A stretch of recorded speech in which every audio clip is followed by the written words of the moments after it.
Ndër të tjera do ndiqni një ngjarje e rënë Trondili të dielën jugun e vendit, një ish komando 30 vjeçari kreu kokën fshinjit të tij 60 vjeçar.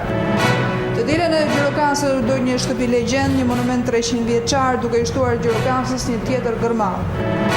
Shoqata Bamirëse Vatra në Dropull mori start zyrtarisht në zonën e minoritetit, e cila do t'ju vinë në ndihmë fëmijëve jetim dhe familjeve në nevojë. Edicioni informativ në televizionin Kanal 7 mundësohet nga Epi Plot Dekor.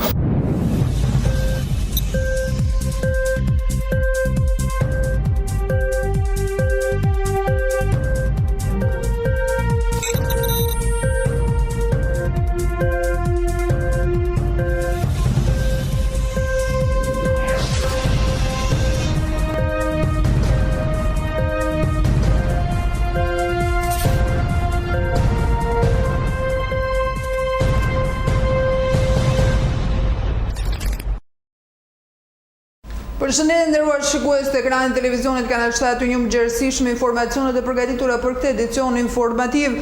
Një ngjarje e rënë Tronditi jugun e vendit, një ish komando 30 vjeçar i preu kokën fqinjit të tij 60 vjeçar. Ngjarja ka ndodhur në fshatin Çorugu, njësia administrative Suk, bashkia Këlcyr. Një ngjarje e rëndë dhe për film horror ka ndodhur me zgjidhjen e së dielës, ku një 30 vjeçar me probleme mendore i ka prerë kokën një 66 vjeçari. Krimi makabër ka ndodhur në fshatin Çorugu, njësia administrative Suk, bashkia Këlcyr. Nesim Hoxhës, 66 vjeç, është vrarë nga ish komando Alban Voda, 30 vjeçar, banor nga ky fshat. Pas ngjarjes Voda është arrestuar nga policia dhe sipas grupit hetimor, ai dyshohet se vuante nga çrregullime mendore. Agresori Voda ka qenë komando në Afganistan 2 herë në misione paqëruese dhe për 3 vitesh ishte kthyer në Shqipëri. Që nga kthimi nga Afganistani, Voda kuroi për 2 vitesh për probleme të shëndetit mendor. Policia konfirmon se ngjarja ka ndodhur para pragut të shtëpisë së viktimës, pas një konflikti mes 30 vjeçarit Voda dhe Nesim Hoxhës. Ndërkaq komshinët e familjes Hoxha shprehen të habitur për ngjarjen pasi 30 vjeçari nuk ka qenë person konfliktual. Shumë e gjë e papritur, tash ne nuk dim nëse erdhi, nuk dim burimin, se pas ku na dinë para jo, nuk dim gjë. Ju jeni afër me njëri prej familjeve, keni të bëni me familje? Jo, s'ka. Po këtë Albani si djalë në fshat.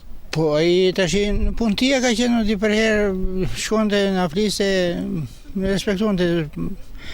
Na njëherë edhe nuk fliste kur shkonte, po se si... Ka qenë tip konfliktual i Shërgjiu? Jo, s'ka qenë.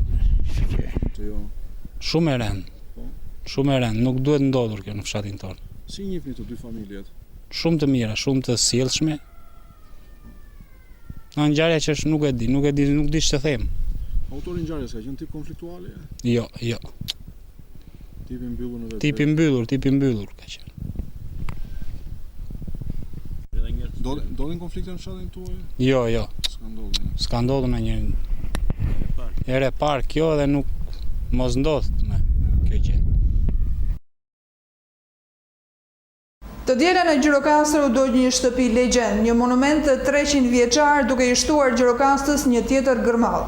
U doj dhe një shtëpi legjend në Gjirokastë, një monument kulture 30 vjeçar që u hoq nga lista në 2016. Gjirokastra prej ditës së diel, sot ju shtua dhe një gërmall. Flakët përpin shtëpinë që gjirokastrit e njohin si shtëpia e Pasha Kaurit, shtëpi 300 vjeçare. Dikur konsullat në Bedenat e Kalas në qendër të qytetit. Banesa karakteristike u përfshin nga zjarri për masa të mëdha ka rënë në mesnatën lagjen pazari i vjetit në Gjirokastër. Bëhet fjalë për një shtëpi në zonën e mbrojtur nga UNESCO. Mendoj se zjarri ka ardhur nga çatia dhe mundjet shkaktuara nga telat e dërhyrje me njesh me zjarr fikse ka bërë që zjarri i rënë të mos përhapen në banesa të tjera pranë saj, duke minimizuar dëmet që mund të ishin shumë më të mëdha nëse flakët do të përparonin. Banesa në fjalë është në pronësi të Gligor Krongo, i cili ndodhet në emigrim bashkë me familjen. Nga ky monument Gjirokastra ka dhe një tjetër gërmall në inventarin e saj. Shoqata Bamirëse Vatra në Dropull nisi zyrtarisht punën e saj në zonën e minoritetit. Ajo do të vinë në ndihmë fëmijëve jetim dhe familjeve në nevojë.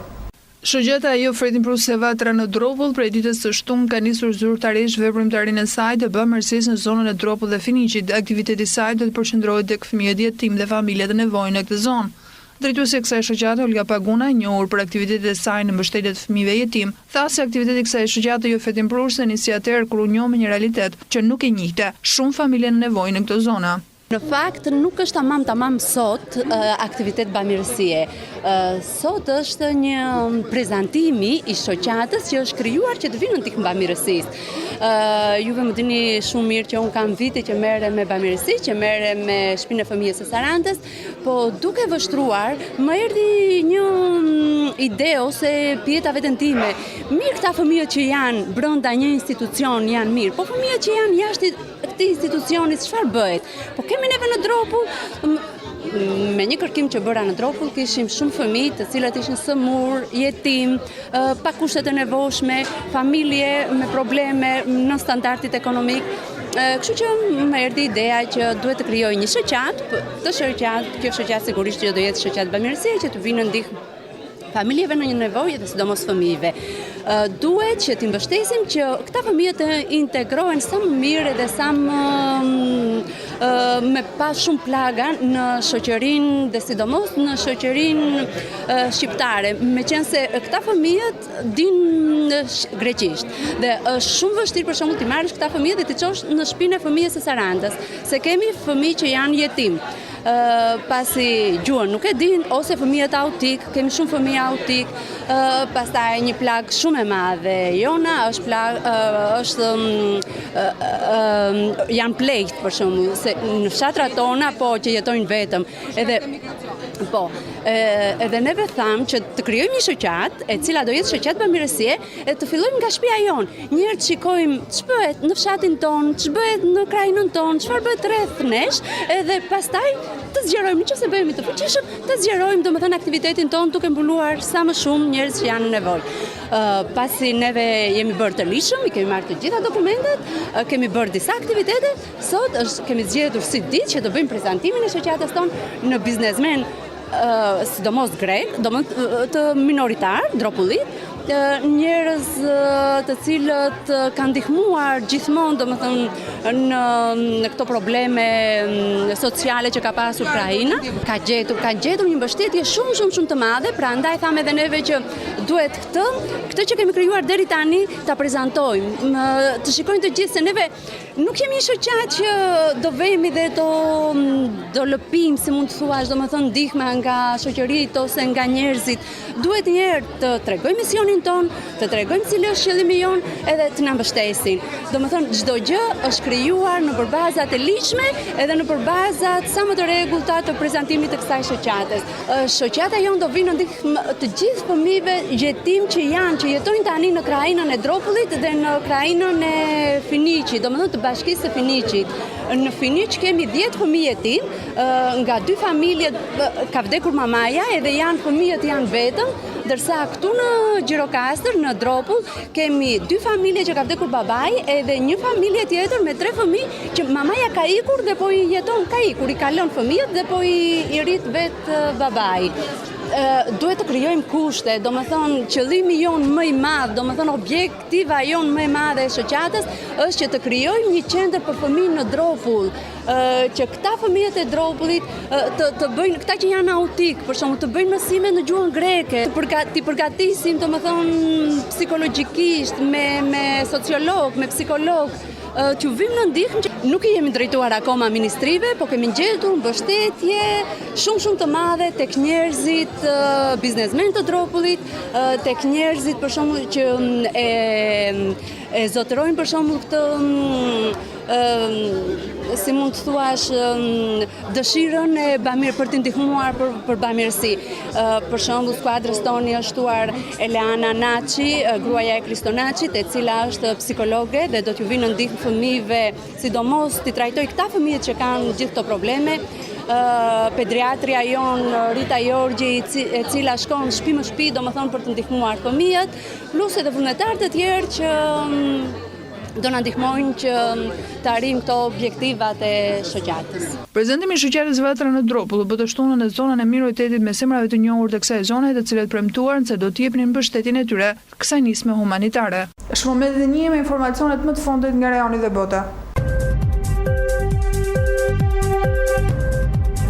Drejtori i FBI-s James Comey refuzoi pretendimet e Donald Trump se para arsi i tij Barack Obama i ka përgjuar telefonin. Comey raportoi të ketë kërkuar Departamentit të Drejtësisë të hedhë poshtë akuzat se Obama ka urdhëruar përgjigje gjatë fushatës presidenciale të vitit të kaluar. Ai sqaroi se ka kërkuar këtë korrigjim pasi në mënyrë të pavërtetë supozohet veç të tjera se FBI ka shkelur ligjin. Lajmi i deklaratës befasuese të Trump e përsolli fillimisht New York Times dhe më pas NBC. Comey beson se nuk ka asnjë provë që të mbështesë pretendimet e presidentit, ndërsa Departamenti i Drejtësisë për momentin hesht akuza se Obama ka vënë në përgjigje biseda telefonike në kullën Trump një muaj para zgjedhjeve të nëntorit erdhi pas një argument mbështetës. Kreu i Shtëpisë së Bardhë është thirrur nga anëtarë demokratë dhe republikanë të Kongresit që të ofrojë prova për akuzat e tij.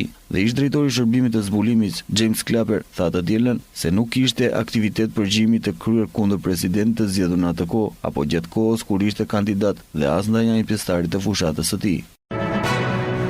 Garati për president është vënë në dyshim për shkak të një hetimi kriminal, por mbështetja e mira njerëzve i dha hof të ri kandidatit republikan Francois Fillon. Në një fjalim përpara mira për krahas e shumica të cilën flamujnë tringjyrësh në duar, Fillon u kërkoi atyre të mos rreshtin se luftuari, pasi shumë shpejt do të çlirohen nga akuzat se kishte paguar gruan dhe fëmijët e tij për punë fiktive. Ai mendon se unë jam i vetëm, ata duan që unë të jem ashtu, por ai jemi vetëm ne këtu. Ju falenderoj shumë për praninë tuaj këtu, tha Fillon para mbështetësve. Manifestimi konsiderohet si një test kyç për popularitetin e Fillon në një kohë kur poshtohen thirrjet për të rreqjen e tij nga gara. Madje para pak tubimit Christiane Straussy, aleati i ngushtë i ish presidentit Nicolas Sarkozy, tha për një televizion se zyrtarët e lartë republikan do të propozonin kandidat tjetër gjatë orëve në vazhdim. Megjithatë ai theksoi nevojën për të mos e turpëruar Fillon e për të mundësuar atij një largim dinjitoz, por gjatë fjalimit të së dielës kandidati republikan tha se mund të ishin akuzues e tij që do të hidhishin të turpëruar. Megjithatë ai pranoi se punësimi bashkëshortës kishte qenë një gabim. Me organizimin e manifestimit të tillë, Fillon arriti të provojë se ai është platforma e tij politike gëzon mbështetjen e konsiderueshme mes votuesve të së djathtas dhe se ai mund të kalojë sfidat. Njëse çështja politike në Francë pretendojnë se ideja e zvendësimit të tij me një kandidat tjetër duket tani më e komplikuar. Ndërkaq qindra njerëz morën pjesë në një tjetër protestë në shesin e Republikës kundër korrupsionit dhe gjithashtu Francois Fillonit.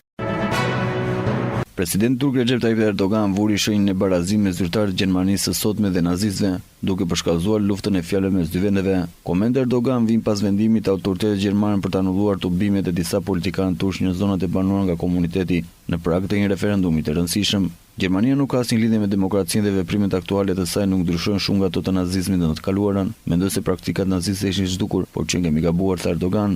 Rreth 1.4 milion turq në Gjermani mund të votojnë referendum dhe muaj prill, por synojnë të japë Erdogan fuqinë shtesë mbi buxhetin, emërimin e ministrave të gjykatës dhe gjithashtu autoritetin për shpërbërjen e parlamentit. Presidenti turk është vënë në shënjestër të kritika ndërkombëtare për grushtin hekur me të cilën po i përgjigjet puçit dështuar të muajit korrik. 10 gazetarë tuqe shkrimtar janë vënë në pranga e një numër i madh diplomatësh ushtarakësh kanë kërkuar azil në shtete të tjera. Përballë situatë të tilla, Ankara ka kthyer vëmendjen tek miliona votues jashtë vendit për t'i bindur ata të thonë fjalën e tyre në referendumin e shumë kurrë dështuar që do të shndronin vendin në Republikën Presidenciale. Por autoritetet gjermane ndaluan fjalimin në Gangengaun, Köln dhe Fletcher. Mungesa e vend parkimeve është cituar si motivi i këtij vendimi në Glasgow, ndërsa zyrtarët e Kölnit pretendojnë se janë keq informuar lidhur me qëllimet e vendit. Anullim tubimeve erdhi pas arrestimit të gazetarit të gjermanes Daily Welt në Turqi, i akuzuar si pjesëtar i grupit militant kurd PPK e si agent i Gjermanisë. Ndërkaq kancelari austriak Christian Kern kërkoi ndalimin e fushatës politike turke në të gjitha vendet e BE-s. Kur Papa Francesku zgjodhi rreth 4 vite më parë në 13 mars 2013, ai u shoqërua si asnjë pap tjetër para tij nga Kapela Sistine deri në dhomën e Lotëve. Ky është vendi ku një pap i ri pushon për një moment dhe pa asnjë dyshim shumë prej atyre që ndalen aty deri ndonjë lot, teksa mendojnë për përgjegjësitë që kanë mbi shpinë para se të dalin në balkonin mbi shëmpjetër për të përshëndetur botën si udhëheqësi i ri i Kishës Katolike Romane. Kur Francesku i njohur deri atëherë si Jorge Mario Bergoglio, arkipeshki i Buenos u shfaq atë natë, u duki lishun dhe bënte shaka se kardinalët kishin shkuar deri në fund të botës për të zgjedhur papën e ri. Nëse ai do të kishte pasur ndonjë ide se si do të ishin këto 4 vite në vijim, padyshim do të ishte mbyllur në dhomën e Lotëve. Pavarësisht popularitetit të madh në glob, me katolikët dhe jo katolikët që pëlqejnë atë, Papa Francesku është përballë me kundërshti të hapura nga Partia e Vatikanit. Në përpjekjet e tij për të futur Kishën Katolike në shekullin 21 ka luftuar për reformimin e qeverisjes, duke përpjekur të bindë kardinalët të rishojnë qëndrimet e tyre mbi divorcin dhe të rimartuarit, si dhe të kundërshtuar hapur nga eksponentët rebel. Javën e kaluar, nisë më nkreshme të mëdha, një periudhë kalendar krishtar ku katolikët agjeron një japin lëmosh dhe reflekton në përprak të shërimit të pashkve.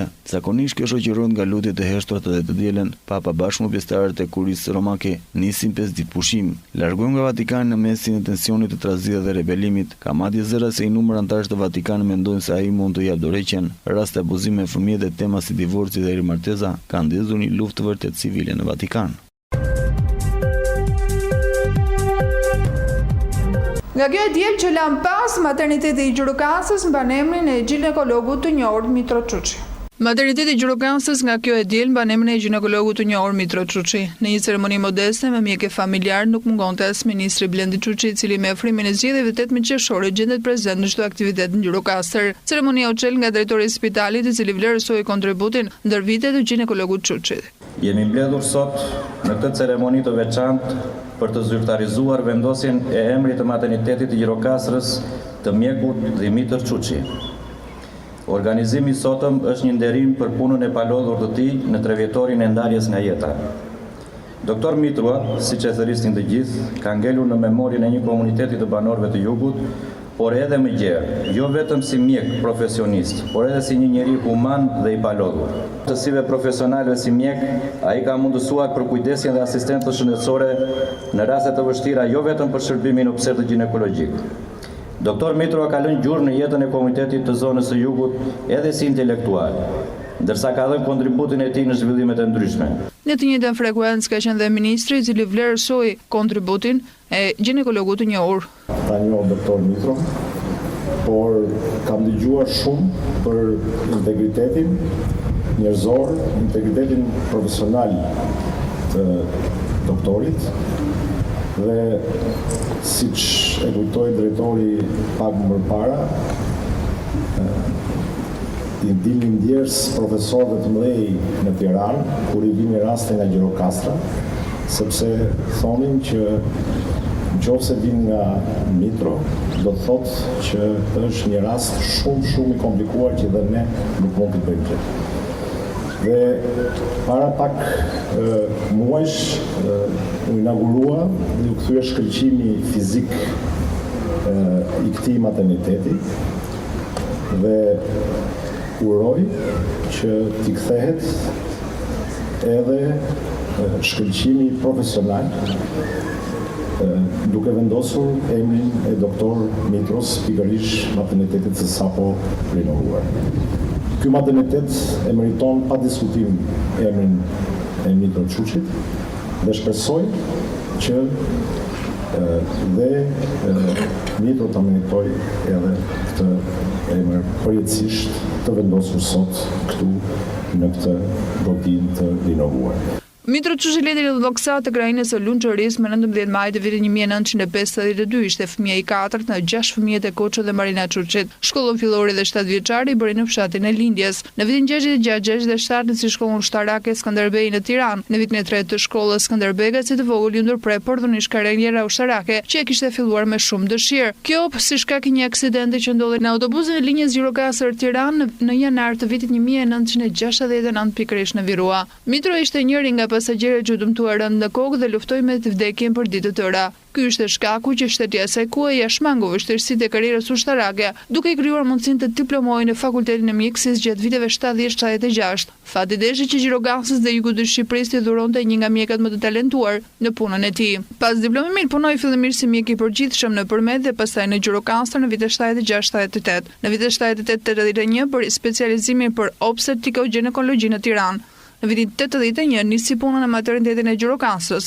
që nga vitit 1988 deri në 7 mars të vitit 2014 për 26 vjet me radhë kreu me devotshmëri detyrën e shefit të shërbimit ginekologjik në maternitetin e Gjirokastrës.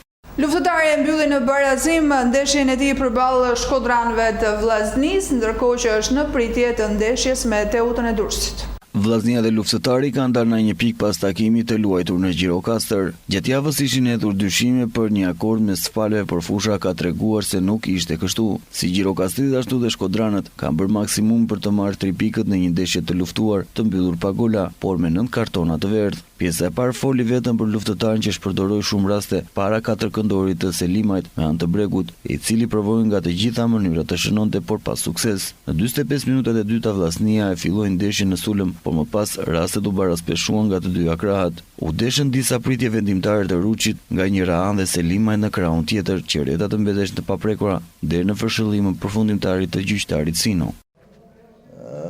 First of all, it was the game with completely two different half-time. Së pari duhet të theksoj që ishte një ndeshje me dy pjesë totalisht të ndryshme njëra nga tjetra. I am very satisfied how we play first half. Unë jam shumë i kënaqur me mënyrën se si luajtëm pjesën e parë. We press, we was those team who created the chance. Ne ushtruam presion dhe ishim ajo skuadër që krijoi shanse. But it seems we have problem to score goal.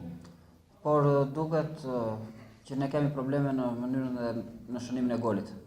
And the second half we was very nervous on the field. Ndërsa në pjesën e dytë ishim shumë nervoz në fushë. For the 15 minutes we didn't make one good dangerous attack. Dhe për 15 minutat e para nuk bëm asnjë sulm të rrezikshëm. After we tried a little bit better, but we was too much open in our defense. Pastaj mbas 15 minutave të para të pjesës së dytë ne tentuam të bënim diçka më të mirë, por ishim shumë të hapur në mbrojtje. And this gave the chance to Vllaznia to score some goals from counter-attack. Dhe në këtë mënyrë i lam mundësinë Vllaznisë që ndoshta edhe na ndërshkonte me kundërsulm. I am sure that we played more with a lot of crosses. We should score today one goal. Unë jam i sigurt që nëse ne do të kishim luajtur me më shumë krosa në zonën e reptëzisë, atëherë me siguri do të kishim shënuar një gol. But I must speak with the players why they didn't listen this what we ask on the half time. Por unë përpara duhet të flas me lojtarët përse nuk e dëgjuan këtë këshill dhe këtë kërkesë tonën, këtë detyrë që ja dham në pushim të ndeshjes. We made only one cross from right side and it was almost goal. Ne krosuam vetëm një herë nga krahu i djathtë në rastin e Reginaldos dhe ishte le të themi një gjysmë gol. After we had one very good chance with Bregu, we was little bit unlucky that he didn't score. Më pas kishim edhe një rast shumë të mirë me Bregun dhe ishim ndoshta pak të pafat që ai nuk shënoi. And of course we are not satisfied with 2 points from 2 home games. Dhe sigurisht që ne jemi të pakënaqur me vetëm 2 pikë në 2 ndeshje shtëpie. Our plan was to win these 2 games and to make a difference bigger. Plani jon ishte që ne të fitonim të dyja këto ndeshje dhe të krijonim një distancë më të madhe me ndjekësit. But you can see that other teams make mistakes. Tirana didn't take 3 points today against Korabi and difference remains same. Por duhet jemi të ndërgjegjshëm që nga ana tjetër edhe skuadrat e tjera bëjnë gabime. Tirana për shembull thotë nuk ka arritur të merrte më shumë se një barazim ndaj Korabit dhe diferenca mes nesh ngel e njëjtë. We made our road little bit more difficult now. Ne kemi vështirësuar paksa rrugën tonë në këtë kampionat. But I hope that until the end we will find power to collect other 8-9 points. And I believe with 38-39 points we can be sure for the next season. Por unë shpresoj që në ndeshjet në vazhdim do të gjejmë forcën dhe do të ringrihemi për të marrë ato pikë që na duan dhe unë mendoj që me 38-39 pikë ne do të jemi të sigurt që do të mbijetojmë në kategorinë superiore edhe për sezonin e ardhshëm. Because now I spoke with studio, with Supersport, and all people expect from us maybe some things what we are not capable to do. Dhe unë e thash edhe në komunikimin tim të mëparshëm me mediat që njerëzit presin tashmë prej nesh diçka që ndoshta ne nuk jemi të aftë ta bëjmë. I saw the difference between Laçi and Vllaznia game. Unë pash ndryshimet mes ndeshjes ndaj Laçit dhe asaj ndaj Vllaznisë. Because in the first half player was very good, very concentrated, very aggressive. Something what we miss with Laçi. Dhe unë them që ne në pjesën e parë lojtarët ishin shumë të përqendruar, ishin shumë agresiv, kishin gjithçka në kontroll dhe meritonin një tjetër rezultat, diçka që nuk u pa në takimin me Laçin. Mendoj që shpika është e rëndësishme. Faktin që të shtim këtë fazë është në kampionati jonë.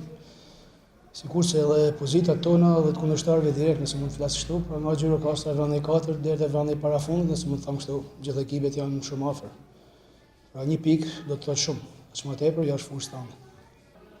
Të jap drejt për kontestimin tonë në përgjithësi, në fakt fillimi i lojës në 10 minuta që rekordet, jemi sinqert, ekipi u sol mirë dhe e filluam mirë lojën, për çudi në 30 minutë që në fundit pjesë parë i dha me shumë mundësi dhe shumë terren kundërshtarit. Duke i dhanë zona shumë dhe natyrshëm, duke mos qenë të aftë të dalim nga zona jonë me pasim, me qarkullim topit, por e hupshim shumë kollaj. Në këto kushte na vuni vështirësi luftëtari.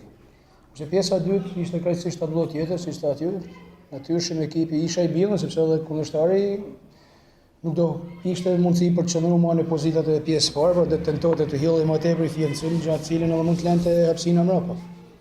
Sikurse edhe unë thjesht absolutisht nuk i kërkova asgjë tjetër, jam vetëm pak më tepër besim në forcat e vetën, kamët e tyre dhe në fanelet të cilët marrin vesh, pasi nuk jena në ekipi 30 minutave të fundit të pjesës parë, ku si na taf dalim nga zona. Po jena një ekip tjetër, ku kena mundësi, kena kualitet dhe kena aftësi për dalë, sikurse edhe vetë fanelat thash, e vllaznisë Shkodrës natyrshëm në vite ka shpreh futboll bukur dhe duhet besoshim pak më tepër. Gjëra të cilën për mendimin tim e bëmë mirë pjesën e dytë, me të vetmin ndoshta pak nasi, nëse mund të flas kështu, nuk kishim qetësinë e duhur para raportet. Nëse do të ishim pak më qetë, edhe mund të kishim shënuar. Ashtu si edhe mund ta psoshim. Duhet komplimentoj edhe luftëtarin për lojën edhe për kampionatin që po bën. Është momenti të njëjmë dhe me parashikimin e motit le të ndjekim grafikën.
Gjirokastër.com Dritarja juaj e informacionit vetëm në një faqe.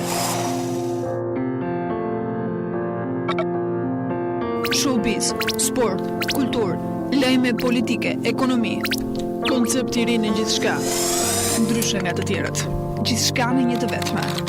Dritarja juaj e informacionit në çdo hap, kudo që të ndodheni. Gjirokastër.com dhe jemi gjithmonë më pranë. Në parashikimin e motit përfundojmë edicionin informativ në televizionin Kanal 7, i lënë shoqin në programin e vijim bashkë në pafshim.